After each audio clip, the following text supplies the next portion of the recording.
हाँ तो भाई, क्या हाल है आप सभी के? चलिए अच्छे सभी। चलो भाई, तो आज मैं आपको बता दूं कि हम एक बॉटनी से जुड़े हुए, पौधों से जुड़े हुए एक इम्पॉर्टेंट और इंटरेस्टिंग टॉपिक के बारे में बात करेंगे, जिसका नाम है रंध्र। क्या है? रंध्र, जिसको हम स्टोमेटा कहते हैं। क्या कहते हैं भाई? स्टोमेटा। तो मैं आपको बता दूं कि रंध्र क्या है। आपने नाम तो सुना होगा रंध्रों का, और यदि नहीं सुना है तो आज आप इसको समझने की कोशिश कर लें कि आखिर स्टोमेटा क्या है, रंध्र क्या है। ठीक है, तो मैं सबसे पहले एक इसकी छोटी सी परिभाषा आपको लिख देता हूं, तब आपको इसको समझाऊंगा।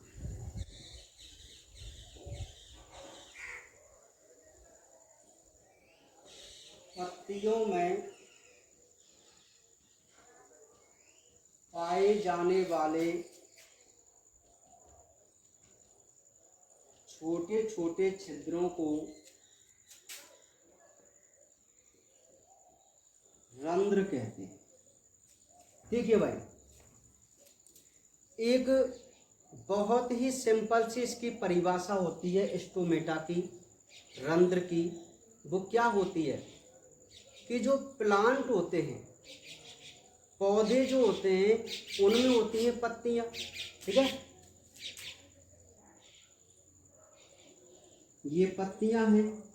तो इन पत्तियों में क्या है, ऊपर की सतह पर, नीचे की सतह पर छोटे छोटे इस प्रकार के छिद्र होते हैं, जो हमको वैसे दिखाई नहीं देते।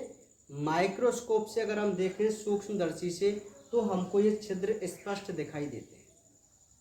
जो पत्तियां होती हैं, इन पत्तियों के ऊपर, और देखो, एक पत्ती आप देखो तो उस पत्ती की दो सतह होती है ना, एक ऊपर की सतह और एक नीचे की सतह होती है ना। तो कुछ पौधों में तो ऊपर की सतह पर होते हैं छिद्र, कुछ पौधों में नीचे की सतह पर होते हैं, और कुछ पौधों में दोनों ही सतहों पर ये छिद्र होते हैं। तो एक सिंपल सी डेफिनेशन बनती है कि पत्तियों में जो छोटे छोटे छिद्र पाए जाते हैं, उन छिद्रों को हम रंध्र कहते हैं। क्या कहते हैं? रंध्र कहते हैं।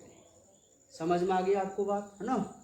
तो ये परिभाषा समझ में आ गई कि रंध्र क्या है, कि पत्तियों में जो छोटे छोटे छिद्र होते हैं, उन्हें हम क्या कहते हैं? रंध्र कहते हैं। अच्छा, ये जो रंध्र होते हैं, इनका कार्य क्या होता है, कि आखिर हम क्यों पढ़ रहे हैं रंध्र? रंध्र का कार्य होता है पौधों में वाष्पोत्सर्जन कराना। मुख्य काम देखिए भाई, कि आखिर पत्तियों में जो छोटे छोटे छिद्र हैं, जिनको हम रंध्र कह रहे हैं, उनका कोई रोल होता है क्या, उनका कोई कार्य होता है क्या? तो मैं आपको बता दूं कि रंध्रों का जो मुख्य कार्य होता है, वो वाष्पोत्सर्जन का होता है। किसका होता है? वाष्पोत्सर्जन का। अब ये वाष्पोत्सर्जन क्या है? तो देखिए, आपने सुना होगा कि पौधे की जो पत्तियां होती हैं, अच्छा आपने शायद छोटी क्लासों में एक प्रैक्टिकल नहीं पढ़ा क्या, जिसमें एक जैसे पौधा होता है, ऐसे पौधा, और उस पौधे पर एक कांच का कोई गमला वगैरह या ऐसा लगा देते हैं। ठीक है, और इसको जब हम पानी देते हैं और सूर्य में रखते हैं, तो जल की बूंदें यहाँ पर दिखाई देती हैं। ऐसा कोई प्रैक्टिकल पढ़ा है क्या आपने? मुझे याद नहीं है शायद कौन सी क्लास में ना, लेकिन पढ़ा जरूर होगा, 6वीं 7वीं 8वीं विज्ञान में, है ना, 100% आया होगा। तो देखिए, पौधे की पत्तियों से जल का वाष्प के रूप में निकलना वाष्पोत्सर्जन कहलाता है। क्या होता है भाई वाष्पोत्सर्जन? पौधों की पत्तियों से जल का वाष्प के रूप में निकलना वाष्पोत्सर्जन कहलाता है। ठीक है, तो बाष्पोत्सर्जन की जो क्रिया है वो किसके द्वारा होती है? रंध्र के द्वारा होती है।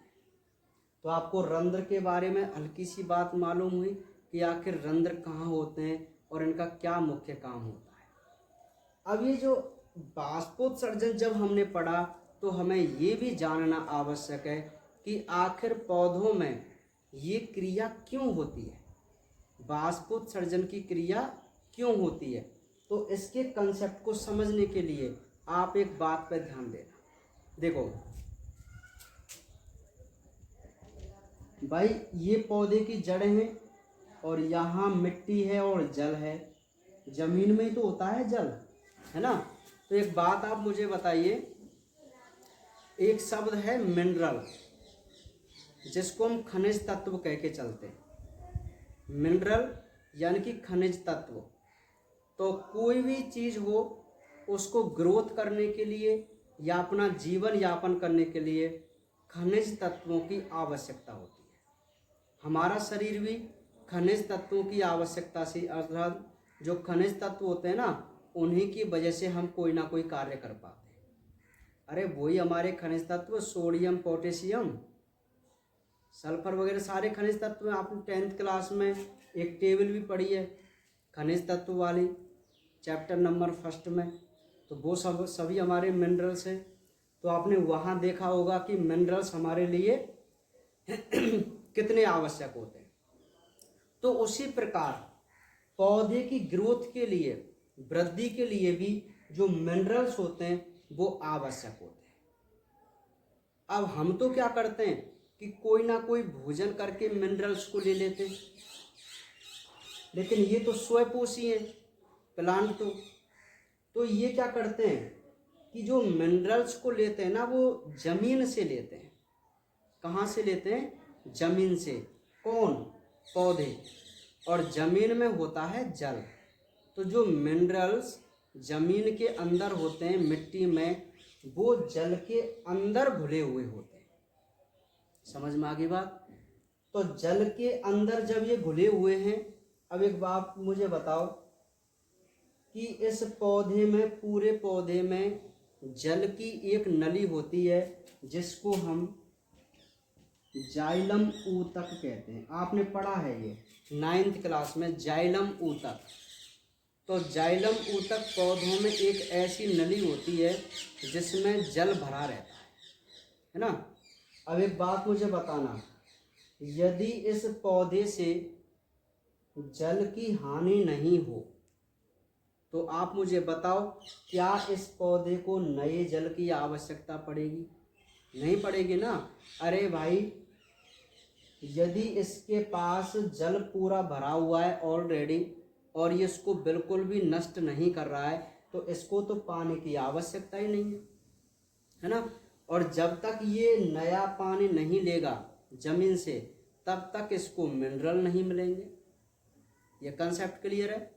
तो इसीलिए पौधों में क्या होता है, एक क्रिया होती है बाष्पोत्सर्जन की। इसमें क्या होता है कि जो जल होता है वो वाष्प के रूप में बाहर निकलता रहता है, और जब वाष्प के रूप में ये बाहर निकलेगा तो इस पौधे में जल की क्या आएगी? कमी आएगी। क्या आएगी? कमी। और जैसे ही इस पौधे में जल की कमी आएगी, ये पौधा क्या करेगा? नीचे जमीन से नए जल को खींचेगा, और जैसे ही नए जल को ये खींचेगा, जो मिनरल्स हैं वो इस पौधे के पास आ जाएंगे। समझ में आ गई बात?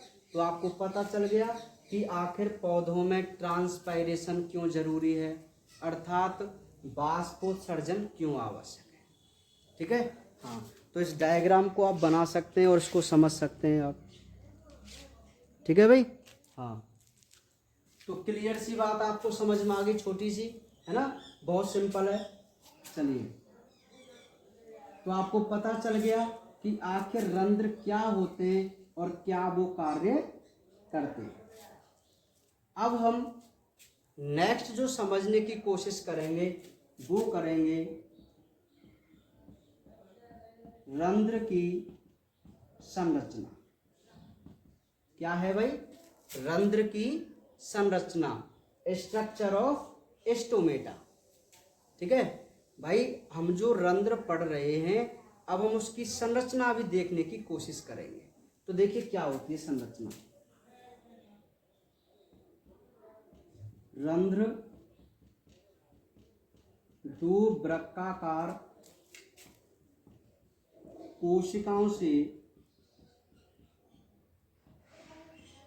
घिरा हुआ होता है, जिसे या जिन्हें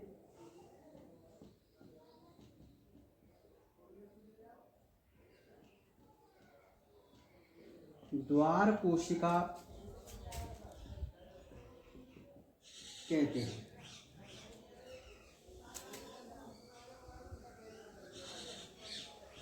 द्वार कोशिका के चारों ओर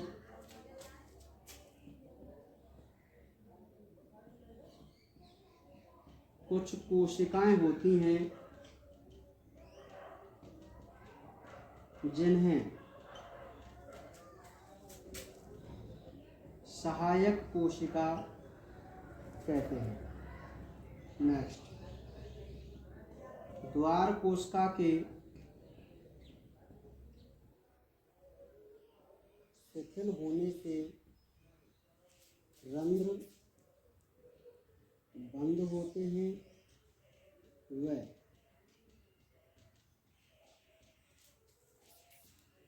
संकुचित होने से रंध्र खुलते हैं। ठीक है, देखिए भाई, जो रंध्र होते हैं या रंध्र की संरचना होती है वो एक बहुत ही सिंपल सी संरचना होती है। क्या होती है भाई कि रंध्र जो होते हैं वो वृत्ताकार कोशिकाओं से घिरे होते हैं। रंध्र दो वृत्ताकार कोशिकाओं से घिरे रहते हैं और उन वृत्ताकार कोशिकाओं को हम द्वार कोशिका कहते हैं। क्या कहते हैं भाई? द्वार कोशिका। अभी हम एक डायग्राम बनाएंगे तब हमको एक क्लियर लाइन और समझ में आए। अब वो कहता है कि ये जो द्वार कोशिका है ना, इन द्वार कोशिकाओं के चारों ओर भी कुछ कोशिकाएं होती हैं और उन कोशिकाओं को हम सहायक कोशिका कहते हैं। क्या कहते हैं? सहायक कोशिका। और एक नेक्स्ट इंपॉर्टेंट बात ये क्या कह रहा है कि जब द्वार कोशिका शिथिल होती हैं, द्वार कोशिका शिथिल होती हैं तो रंध्र बंद हो जाते हैं और जब ये संकुचित होती हैं तो रंध्र खुल जाते हैं। अब मैं आपको बताऊं कि रंध्रों का खुलना और बंद होना क्यों जरूरी है। देखिए भाई, पत्तियां हैं और पत्तियों में जो छिद्र हैं उनको हम रंध्र कहते हैं, है ना। यदि वो छिद्र खुलेंगे तभी तो पानी बाहर निकलेगा। समझ में आ रही है बात? और पानी बाहर निकलेगा तो हम उस क्रिया को बाष्पोत्सर्जन बोलेंगे। ठीक है। और यदि पानी बाहर नहीं निकलेगा, कब नहीं निकलेगा पानी? जब रंध्र बंद होंगे। नहीं आई बात समझ में भाई? यदि रंध्र खुलेंगे तो बाष्पोत्सर्जन की क्रिया होगी और यदि रंध्र बंद होंगे तो बाष्पोत्सर्जन की क्रिया नहीं होगी। एक सिंपल सा फंडा है। तो आपको ये भी पता होना चाहिए कि भाई हर समय बाष्पोत्सर्जन होना अच्छी बात नहीं है। क्यों? क्योंकि यदि लगातार बाष्पोत्सर्जन चलता जाएगा तो उस पौधे में या जमीन में जल की क्या हो जाएगी? कमी हो जाएगी। ठीक है। तो इसलिए रंध्रों का खुलना भी जरूरी है और रंध्रों का बंद होना भी जरूरी है। और ये खुलना और बंद होना कौन सी कोशिका पर डिपेंड करते हैं? द्वार कोशिका पर। ठीक है। अब हम एक डायग्राम बनाते हैं और तब इसको दोबारा से समझने की कोशिश करते हैं। आपको चित्र से ये बहुत अच्छे तरीके से समझना है। देखिए अभी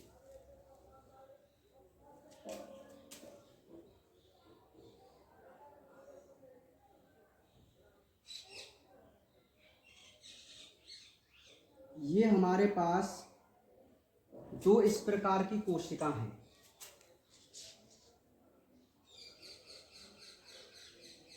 ठीक है। और ये जो आपको कोशिका दिखाई दे रही हैं वो बताओ वृत्ताकार हैं कि नहीं? अरे भाई, आपकी किडनी नहीं होती क्या ऐसी? वृक्क, हमारे जो वृक्क हैं वो बिल्कुल इसी प्रकार की संरचना के होते हैं ना। तो ये बताओ, दो वृक्काकार कोशिका है कि नहीं? और इन दो वृक्काकार कोशिकाओं के बीच में आपको ये छिद्र दिखाई दे रहा है, दिखाई दे रहा है। तो इस छिद्र को हम कहते हैं रंध्र। क्या कहते हैं? रंध्र। और जो ये आपको कोशिका दिखाई दे रही हैं वो कोशिका हैं द्वार कोशिका। देखो कि रंध्र के चारों ओर, या कहूँ रंध्र के चारों ओर दो कोशिका होती हैं जिनको दो वृक्काकार कोशिका होती हैं जिनको हम क्या कहते हैं? द्वार कोशिका। अभी जो द्वार कोशिका हैं इनके चारों ओर भी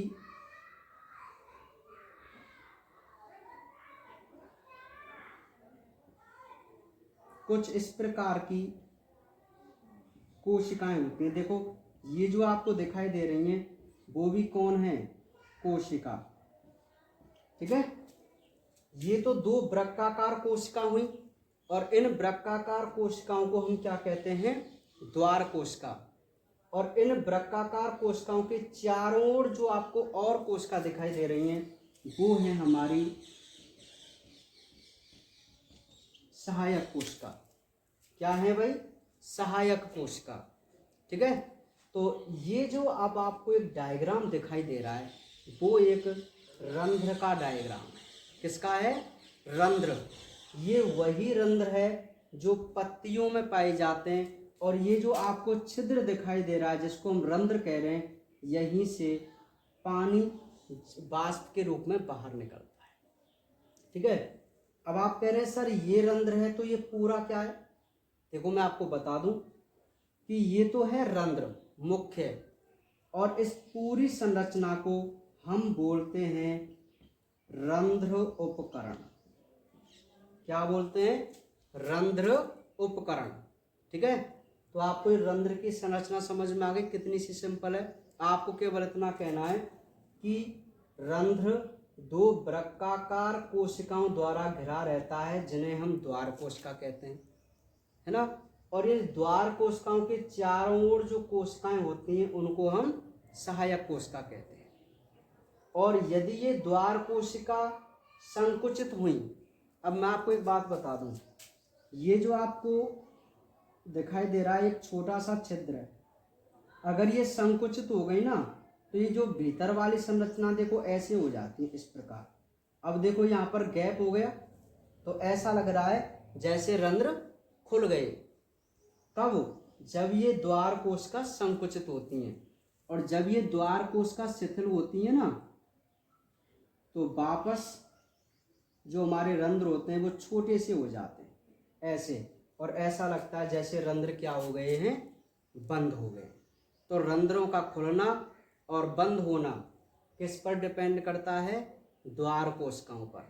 यदि द्वार कोशिका संकुचित हो रही हैं तो रंध्र खुलेंगे जिससे बाष्पोत्सर्जन होगा, और यदि द्वार कोशिकाएं शिथिल हो रही हैं तो रंध्र बंद होंगे जिससे बाष्पोत्सर्जन रुक जाएगा। ठीक है, तो आप तुरंत इस चित्र को बना लीजिए रंध्र वाले।